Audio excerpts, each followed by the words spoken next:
Urdu recaps में खुश आमदीद। आज मैं दूसरी जंग अजीम के सबसे कम उम्र जंगजू की हकीकी जिंदगी की कहानी पर मबनी एक फिल्म की वजाहत करने जा रहा हूं जिसका नाम सोल्जर बॉय। फिल्म का आगाज रूस से होता है, जहां 3 अफराद का एक खानदान दरिया के किनारे बैठकर लुत्फ अंदोज होता है। इनमें से सबसे छोटा सरगेई इलिविशकोव अपने बड़े भाई और वालिदा पर फख्र करता है कि वो एक दरख्त की चोटी पर है जब जर्मन लड़ाका तैयारे अचानक ऊपर से उड़ते। माँ जल्दी से अपने बच्चों को झाड़ियों में छुपने के लिए कहती है, लेकिन 6 साला बच्चे का दावा है कि वो खौफजदा नहीं है और एक गिलियल से जेट को मारता है। सबको हैरत में डालकर वो जेट तैयारों को मारता है और उन्हें फट देता है, लेकिन जब वो अपने इर्द गिर्द देखता है तो इसका खानदान गायब था। सरगेई ख्वाब से खौफजदा होकर बेदार होता है और अपनी माँ को पुकारता है। तभी किसी ने इसके दरवाजे पर दस्तक दी।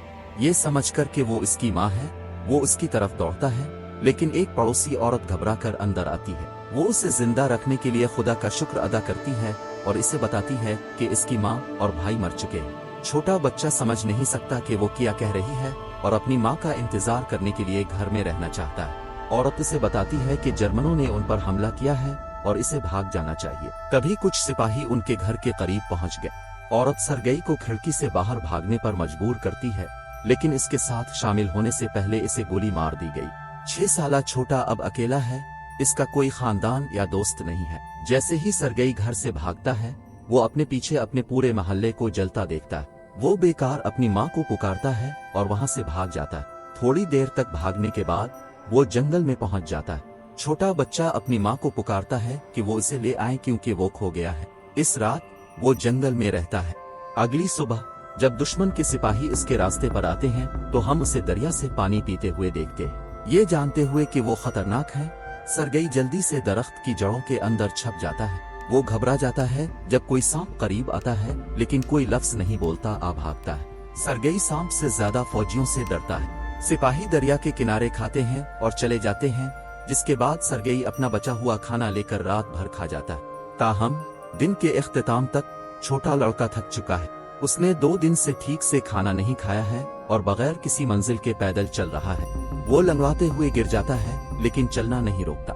रास्ते में वो जंगली बीर को देखता है और उन्हें खा जाता है, लेकिन इसी वक्त इसके पीछे एक धमाका होता है जिससे वो हैरान रह जाता है। लड़के को चक्कर आता है और वो अपने पीछे आने वाले किसी को धोखा देने लगता है। ताहम ऐसे हालात में भी वो बहादुर खड़ा होता है और इस शख्स को बताता है कि उसके पास राइफल है और वो खौफजदा नहीं है। फिर वो लंगड़ाता है, लेकिन थोड़ी देर बाद बेहोश हो जाता है। जब वो सो रहा था, 2 सिपाही इसके करीब आए। ये मंजर रूसी फौज के अड्डे तक पहुंचता है, जहां कमांडर कज़नीत्सोव अपने गश्ती सिपाहियों का इंतजार कर रहे हैं। वो इस छोटे बच्चे के साथ आते हैं जो जख्मी और कमजोर है। जब फौजियों ने दावा किया कि वो इसकी तरफ है, छोटा लड़का खुलकर अपना तारुफ कराया।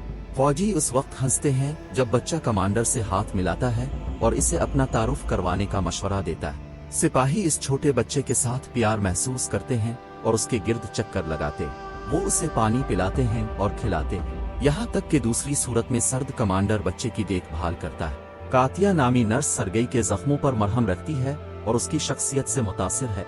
बच्चा इससे अपने जख्मों पर टैंक खींचने को कहता है क्योंकि वो बड़ा होकर सिपाही बनना चाहता है। जख्मी फौजी भी बच्चे से बात करते हैं और हल्का महसूस करते हैं। सरगेई कमांडर की बंदूक और उसके बीच से मुतवज्जे है।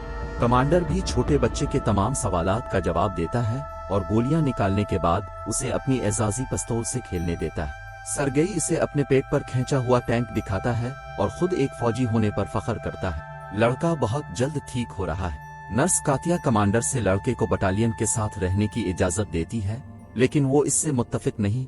ये दावा करता है कि ये महफूज नहीं रहेगा। वो सरगेई को यतीम खाने में भेजना चाहता है। फौजियों ने अपना सारा फारग वक्त सरगेई के साथ गुजारा। दिन भर उसके पास बहुत से लोग आते हैं। वो उसे दूर से अपने घर वालों की तरफ से भेजा गया खाना लाते हैं और यहाँ तक कि उसे अपनी दूरबीन से खेलने देते हैं। एक दिन एक सिपाही ने कमांडर से कहा कि लड़के को बटालियन के साथ रहने दिया जाए। फौजियों का इस बच्चे से गहरा ताल्लुक है और वो उसे अपना समझते हैं। इसकी मौजूदगी उनके सीने से जंग का बोझ उतार देती है। ताहम कमांडर उसकी हिफाजत के लिए लड़के को यतीम खाने भेजने पर बज़िद है। अगले दिन दुश्मन हमला करते हैं और बहुत से फौजी जख्मी होते हैं। आखिरकार सरगेई को यतीम खाने में ले जाने के लिए एक गाड़ी आती है। कमांडर बच्चे को खबर देता है और इसे तोहफे के तौर पर एक एजाजी लकड़ी का पिस्तौल देता है। लड़का बदले में इसे गिले लगाता है और दावा करता है कि वो कमांडर की हिफाजत से खौफजदा है। कमांडर उसकी आगोश में पिघलता है और अपना इरादा बदलता है। वो सरगई से अपने बेटे की तरह फौजियों के साथ रहने को कहता है। इस रात सिपाही छोटे लड़के के लिए छोटे फौजी कपड़े तलाश करते हैं। कमांडर सरगई को जगाता है और उसे कपड़े देता है। वो उन्हें पहनता है और एक हकीकी सिपाही की तरह दौड़ता है। दूसरे उसे अपना छोटा सिपाही लड़का कहना शुरू कर देते हैं। जैसे ही बच्चा उधर उधर भागता है, जर्मनों ने बटालियन पर हवाई हमला किया। फौजी जल्दी से सरगई को एक महफूज जगह पर ले जाते हैं और दूसरों से लड़ते हैं। जख्मी फौजियों की तादाद बढ़ रही है। सरगई अपने आप को कारामद बनाना चाहता है, इसलिए वो प्यासे सिपाहियों के लिए पानी लाता है। इनमें से एक ने इससे कहा कि वो अपने घर वालों की तरफ से भेजे गए खत को पढ़े क्योंकि इसकी आंखों पर पट्टी बंधी हुई है। छोटा लड़का मदद करना चाहता है लेकिन पढ़ना नहीं जानता। वो खत लेता है और इस पर लिखी हुई चीजों को बनाना शुरू कर देता है। ये दावा करता है कि सिपाही की गाय घर वापस आ गई। जब सिपाही कहता है कि इसके पास गाय नहीं है, तो दूसरे इसे कहानी के साथ जाने और हंसने को कहते।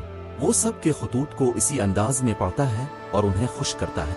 मुंदरजा झैल मंजर में हम कातिया और कमांडर को बात करते हुए देखते हैं। दोनों एक दूसरे की तरफ मुतवज्जे होते हैं लेकिन अपने जज्बात का एतराफ नहीं करते।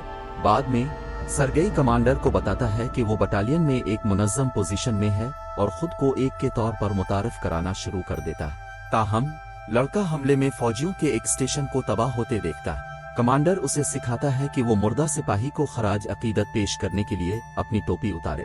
अगले दिन वो कमांडर से इसरार करता है कि वो इसे एक मिशन दे और इसे सिपाहियों में खतूत तकसीम करने का काम सौंपा गया। वो अपना काम मुअस्सिर तरीके से मुकम्मल करता है और यहाँ तक कि सिपाहियों को भी इसके लिए रक्स करता है। अगले दिन सरगई अपनी दूरबीन के साथ अड्डे से बहुत दूर चला जाता है। जब वो इसके साथ खेल रहा था तो वो घास के गड़े के अंदर से किसी की टांग को हरकत करता देखता है। वो वापस बटालियन की तरफ जाता है और सिपाहियों को अपनी तलाश के बारे में बताता है। सिपाहियों को शक है लेकिन बहरहाल लड़के के साथ चली। जब वो घास के गड़े पर पहुंचते हैं तो उन्हें 2 जर्मन जासूसों को नीचे छुपे हुए देखकर चुप न कर दिया जाता है। जासूसों को गिरफ्तार कर लिया जाता है और बच्चे की जहानत की तारीफ की जाती है। इस रात कमांडर सरगई को गोद लेने के कानूनी कागजात दिखाता है। अब वो सरकारी तौर पर बच्चे का बाप है। सरगई कातिया के लिए कमांडर के जज्बात को जानता है, इसलिए वो इसे अपने एहसान का बदला देने के लिए इसके सामने एतराफ करने के लिए ले जाता है। लेकिन दोनों इसे एक मुख्तलिफ आदमी से बात करते हुए देखते हैं और गलत तौर पर ये समझते हैं कि वो किसी और में दिलचस्पी रखती। अड्डे पर जर्मनों ने दोबारा हमला किया। इस बार सरगई फ्रंट लाइन पर मौजूद फौजियों को गोला बारूद फराहम करके अपनी पूरी ताकत से सिपाहियों की मदद करता है, लेकिन वहां के सिपाही इसे वापस शेड में जाने का हुक्म देते हैं क्योंकि ये बाहर बहुत खतरनाक है। जब वो झोंपड़ी में आता है तो वो कमांडर और दीगर को घबराते हुए देखता है क्योंकि कर्नल के साथ फोन का राब्ता मुनक़ते हो गया है। टूटी हुई तारों को ठीक करने के लिए एक सिपाही भेजा जाता है। सरगई सिपाही का पीछा करता है और देखता है कि वो जानलेवा जख्मी हो चुका है। वो मरते हुए सिपाही से पूछता है कि वो तारों को कैसे ठीक कर सकता है और खुद करता है। राब्ता वापस आ जाता है और मजीद फौजियों को बुलाया जाता है। 6 साल की उम्र सबकी जान बचाती है। बाद में हम कमांडर और कातिया को दरिया के किनारे बात करते हुए देखते। कमांडर आखिरकार इसके लिए अपनी मोहब्बत का एतराफ करता है और उससे सरगई की मां बनने को कहता है। लेकिन इससे पहले कि वो कुछ कह पाती, एक सिपाही उनके पास आता है और कमांडर को एक खत देता है जिसमें कहा जाता है कि उन्हें बीच से रवाना कर दिया गया है। अगले दिन तमाम फौजी सरगई के साथ अपने नए अड्डे के लिए रवाना हो गए। ताहम उनके रास्ते में वो एक बारूदी सुरंग के मैदान में आते हैं जो उनकी कुछ गाड़ियों को उड़ा देता है। कमांडर जख्मी हुआ जबकि ग्रुप का ऑर्डरली जिसके साथ सरगई करीब था धमाके में हलाक हो गया। वो रोता है और कमांडर को गिले लगाता है। वो जख्मियों को अपने साथ ले जाते हैं और अपने नए अड्डे का सफर जारी रखते हैं। जब वो आखिरकार दूसरी मंजिल पर पहुंचते हैं तो वो कमांडर के लीडर जनरल से मिलते हैं। वो भी इस बच्चे के जज्बे से बहुत मुतासिर हुआ और कमांडर को इतना ज़हीन बच्चा मिलने पर मुबारकबाद देता है। अगले दिन उनके डिवीजन को गार्ड का बैनर दिया जाता है और उसी तरह लड़के को भी। जब जनरल उसे अपना बीच देगा तो वो अपने मुल्क को बचाने का वादा करता है। एक रात उनके अड्डे पर वहशियाना हमला किया जाता है और कमांडर खंडरात के नीचे फंस जाता है। सरगई अपने वालिद के लिए रोता है और इसे बचाने की कोशिश करता है। वो दूसरे सिपाहियों को बुलाता है जो आखिरकार कमांडर को बाहर ले आते हैं। अगले दिन सरगई एक जख्मी कमांडर के पास पहुंचा। कमांडर को बचाने की कोशिश में इसके हाथ जख्मी हो गए। बच्चा अब टीम का एक लाजिम व मलजूम हिस्सा है। इसका उनके अलावा कोई कुंबा नहीं है और वो जंग में जहां भी जाते हैं मुंतकिल हो जाते हैं। फिल्म का इख्तिताम इस वक्त होता है जब रेजिमेंट को दूसरे अड्डे पर जाते हुए देखा जाता है। पस मंजर में एक आवाज बयान करती है कि उसने स्टालिनग्रेड की जंग में भी हिस्सा लिया और फौजियों के साथ पोलैंड पहुंच गया। वो इस वक्त दुनिया के सबसे कम उम्र सिपाही के तौर पर जाने जाते हैं और उनकी बहादुरी की अफसानवी दास्तान अब दुनिया के लिए सुनने को मिलती है। इस तरह की मजीद वीडियोस के लिए सब्सक्राइब करें, घंटी के निशान को दबाएं और चैनल की मदद के लिए लाइक करें। देखने का शुक्रिया।